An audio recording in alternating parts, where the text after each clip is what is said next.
रसूल अल्लाह ने 5 खूबसूरत हदीसें बताई। नंबर 1, तुम में से बेहतरीन शख्स वो है जो ना किसी को तकलीफ दे और ना किसी की तकलीफ का जरिया और सबब बने। नंबर 2, जो शख्स दिन में 10 मरतबा सूरतुल इखलास पढ़ेगा यानी कुल हु अल्लाहु अहद, ये पूरी सूरत पढ़ेगा, अल्लाह ताला जन्नत में उसके लिए महल बना देंगे। नंबर 3, जो शख्स हर फर्ज नमाज के बाद 1 मरतबा आयतुल कुर्सी पढ़ने का मामूल बनाएगा तो उसके और जन्नत के दरमियान सिर्फ मौत का फासला होगा, यानी वो शख्स मरते ही सीधा जन्नत में जाएगा। नंबर 5, जो शख्स घर से निकलते वक्त ये दुआ पढ़ेगा, बिस्मिल्लाहि तवक्कलतु अला अल्लाह ला हौला वला कुव्वता इल्ला बिल्लाह, तो अल्लाह ताला शैतान के शर से उसकी हिफाजत फरमा देता है और जिस काम को वो निकला अल्लाह ताला उसमें आसानी पैदा फरमा देता है। नंबर 5, रसूल अल्लाह ने फरमाया, वो शख्स हरा भरा रहे, हंसता खेलता रहे। जो शख्स मेरी हदीस सुने उसको महफूज रखे और उसको दूसरों तक पहुंचाए। कुरान के अंदर वो एक आयत है कि जब तुम फंसते हो तो तुम मेरी तरफ लौटते हो, जब तुम निकल जाते हो तो तुम ये कहते हो कि ये मेरा ही इल्म था, ये मेरी दानिशवरी थी कि मैं निकल गया हूं। ये अल्लाह ताला ने कुरान में ये भी बता दी है।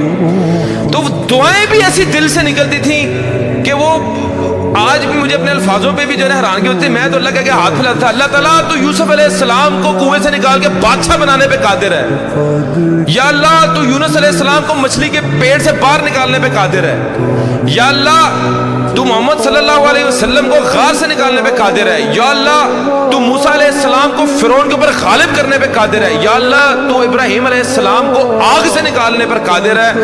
या अल्लाह मेरा मसला तेरे आगे क्या है? 1.5 महीना मुझे आज भी याद है, 1.5 महीना, और जिस चुंगल में मैं फंसा था वहां से आजाद हो गई। मेरी 100% रिकवरी हो गई, मैं बिल्कुल इजी हो गया।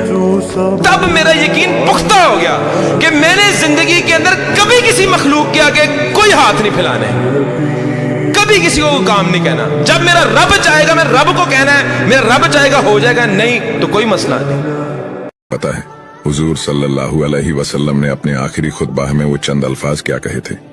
आए लोगो सुनो, मैं शायद अब तुम्हारे बीच ज्यादा वक्त तक नहीं रहूंगा। जो भूखे हैं उन्हें वही खाना खिलाना जो तुम खुद खाना पसंद करते हो, गरीब लोगों को वही कपड़े देना जो तुम खुद पहनना पसंद करते हो।